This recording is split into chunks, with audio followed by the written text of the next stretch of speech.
The Newsday continues here on One News Now. I'm Sean Yao. Over 1,000 military and police personnel will be deployed to Davao City for the inauguration of Vice President-elect Sara Duterte. The event is expected to draw a crowd of at least 20,000. Attendees are prohibited from bringing backpacks and wearing hooded jackets. They will also not be allowed to bring in bottled water, any sharp or pointed objects, and materials that can be used for protest action, such as pens and placards. Some roads in Davao City will also be closed off beginning Friday afternoon in preparation for the event. Nandoon pa rin yung ating implementation ng IETF protocol natin. Everybody is directed to wear their face mask. We are also anticipating na magkaroon ng mga rally-rally. Then baka mamaya may mga susulpot doon. Kaya tinitingnan din natin kung may magdala-dala ng mga pentel pen o mga papel, mga kartulina ng ganon. We might as well consider it na ipagbawal na rin natin. And the National Police Force will also bar protesters from the vicinity of the National Museum on Bongbong Marcos's Inauguration Day on June 30. PNP spokesperson Jean Fajardo told Radio 5 that there are designated parks in Manila for protests. These include the Liwasang Bonifacio, Plaza Dilao, and Plaza Miranda. Yun ang pakiusap namin natin, sir, na sana ay igalang po nila itong inilalatag po na security po ng PNP para po maging maayos. Sana po huwag po silang mag-attempt na lumapit po sa National Museum dahil doon po tayo magkakaproblema.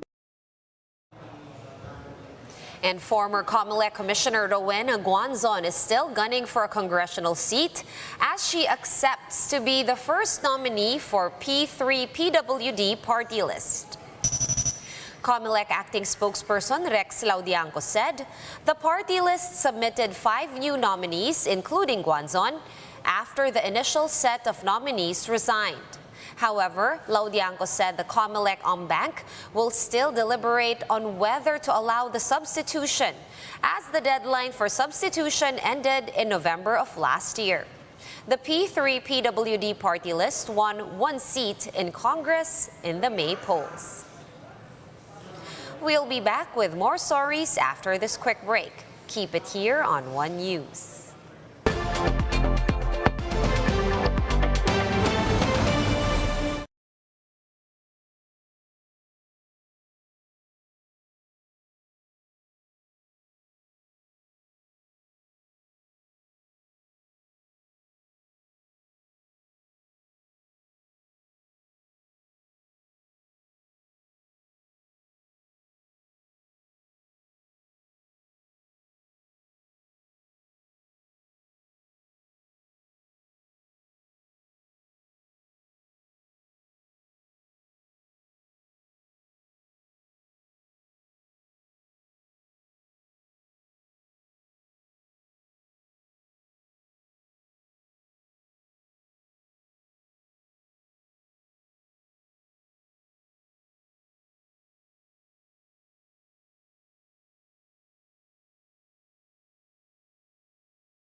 watching One News Now. I'm Sean Yao.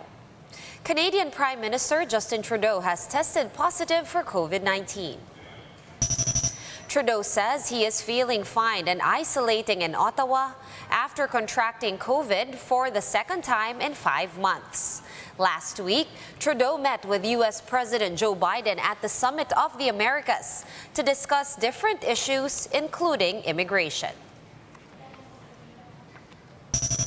Beijing has started testing millions of residents and has shut down entertainment venues to help curb the transmission of COVID-19.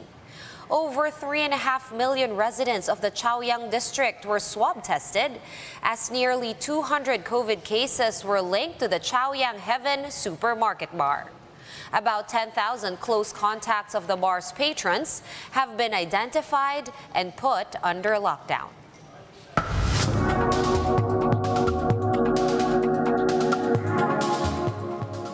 A Korean designer is making waves for breathing new life into old kimonos. Bloomberg's Kurumi Mori shares the details. It's about 80 years old, 80.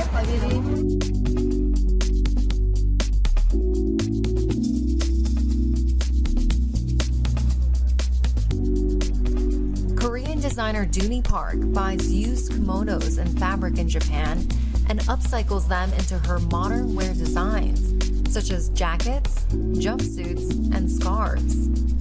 They are created with vintage silk fabrics that I recover from old kimonos that I find one by one. Traditionally made for both women and men and often passed down within families, these garments are piling up in secondhand markets amid changing consumer tastes and a shrinking population, all for a bargain. You can also get this for $10. This is really the best part of my work, treasure hunting. Dooney says the way kimonos are constructed make them easier to reuse. This is tanmono, the original fabric that you make one kimono out of one tanmono. Japan has been always keen to the idea of no waste, mottainai culture. In that sense, kimono is very, very interesting.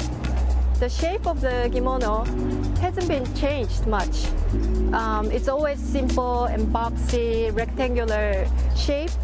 And when you break apart a kimono, it goes right back to the original tanmono fabric, as if nothing had happened to them.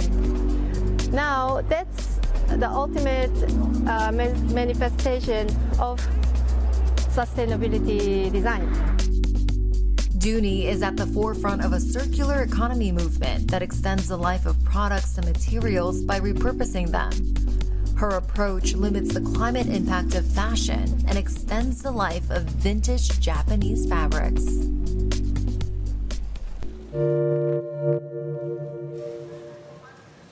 For more updates, visit News 5, The Philippine Star, and Business World online.